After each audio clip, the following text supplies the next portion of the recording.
Pathfinder has 20 unique classes with even more on the way, but there's only one class that you should be playing. Howdy, my name is Nonat, and these are my top 5 reasons you should play an Alchemist. Hey, where'd that bomb go? Reason number 1, bombs. Puny little people like to fight with swords and bows and magical spells. No.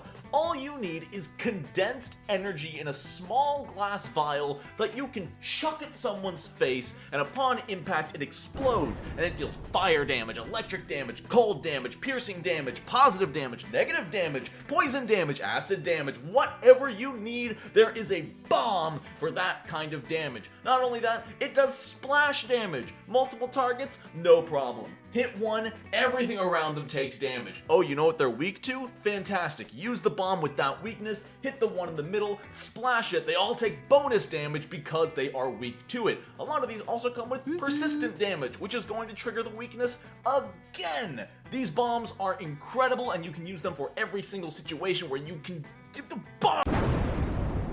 Okay, I'll calm down. But seriously, bombs are one of the coolest weapon types in the game because they're so flexible. Unlike a fighter or a ranger or something, you don't just pick a sword or a bow, you pick bombs. And every day as the alchemist, you can create a bunch of different types of bombs. This means you basically get to pick your weapon for the day, and the damage type changes, the effects change. They're all so cool, and as more and more supplements for Pathfinder 2e come out, more and more bombs become available to the alchemist, and it's just really cool to see this arsenal get bigger and bigger and bigger. The only limitation is actually having the formulas, because you only get so many for free, and the rest you'll either need to find or buy yourself. Reason number 2, it feels really good to be playing a character that uses intelligence for something besides magic. You look at the wizard, you look at the witch, you look at these characters who are super smart, but it's always magic focused. The intelligence is used to invoke arcane powers and make fancy things happen, but to actually use your intelligence and beyond that, your crafting for something more combat focused beyond just making gear. You're making potions, you're making bombs, you're making mutagens, and it just feels good to have this stat that so many characters just throw away because it's mostly just used for magic and sometimes recall knowledge, and actually be able to use it as a key ability score on a character that is not magic focused. That's just so unique. There's no one else like it. It feels amazing. Number 3, the alchemist's spell slots, as it were, or the reagents they use each morning to craft items, are always able to be used at max level. Unlike a spellcaster who has level 1 spells, level 2 spells, level 3 spells, the alchemist just has reagents that can be used to make any item they have the formula for of their level or lower. This means if you're level 11 and you got the formula for level 11 alchemist fire, congratulations. If you want to, you can spend every single infused reagent on alchemist fire. Not only that, but you get to make so many. What is it? Infused reagents equal to your level plus your intelligence modifier? If you're level 11, you have at least 15 of these things, and each reagent can be used to make 2 bombs. That is 30 alchemist fire per day, all at the maximum available formula level for you. That is crazy good.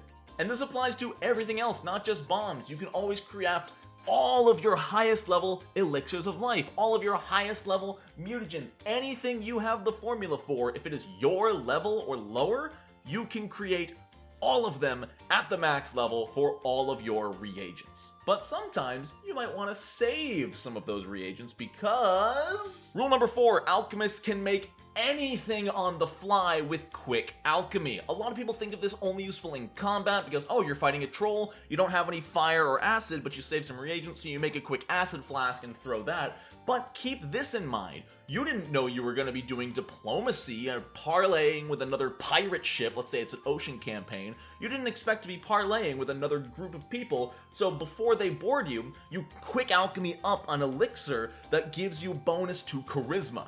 You quickly mix up that moderate silver tongue mutagen, hand it to your bard, they pound it, and they get a +2 bonus to all of their deception, diplomacy, intimidation, performance. Yes, I'm reading it off the screen. Don't judge me. And on top of that, they can't even crit fail. No matter what, as long as they're able to drink this before the parlay begins, you have a really good chance of everything going way better because of quick alchemy. You weren't prepared for it, but because you're an alchemist, you are always prepared. The fifth and final reason you need to play an alchemist is because they are the single most versatile character in the entire game.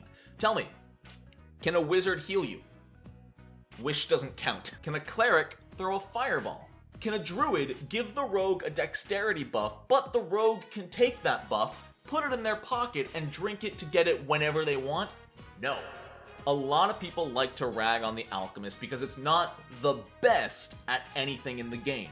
It is one of the least accurate martial classes. Its bombs and mutagens don't have the exact same potency and effects as high-level wizard spells or high-level cleric buffs, but they can do all of it. Something that's important to remember is that the alchemist, as long as they can find the formula, can scribe it down just like a spell in a spell book, which means an alchemist can get the mutagen buffs, they can get the healing elixirs of life, they can get the bombs regardless of their subclass. Even a chirurgeon can get mutagens and bombs in their spell book, they just won't start with them or get infinite weak ones.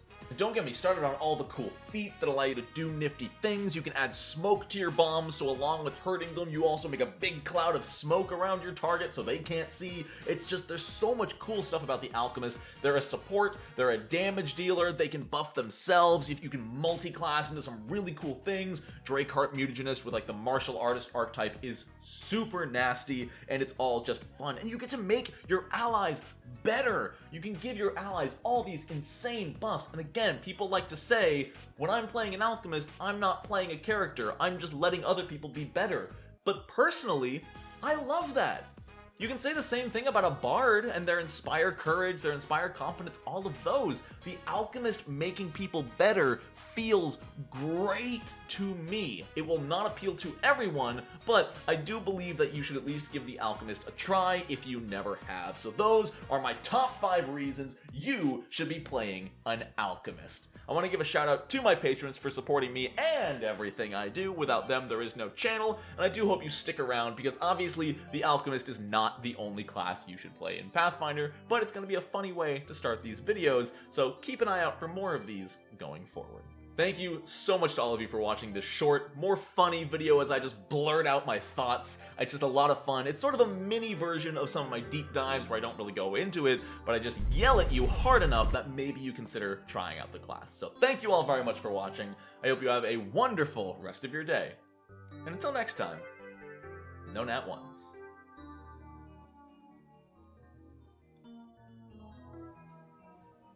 My library, my domain.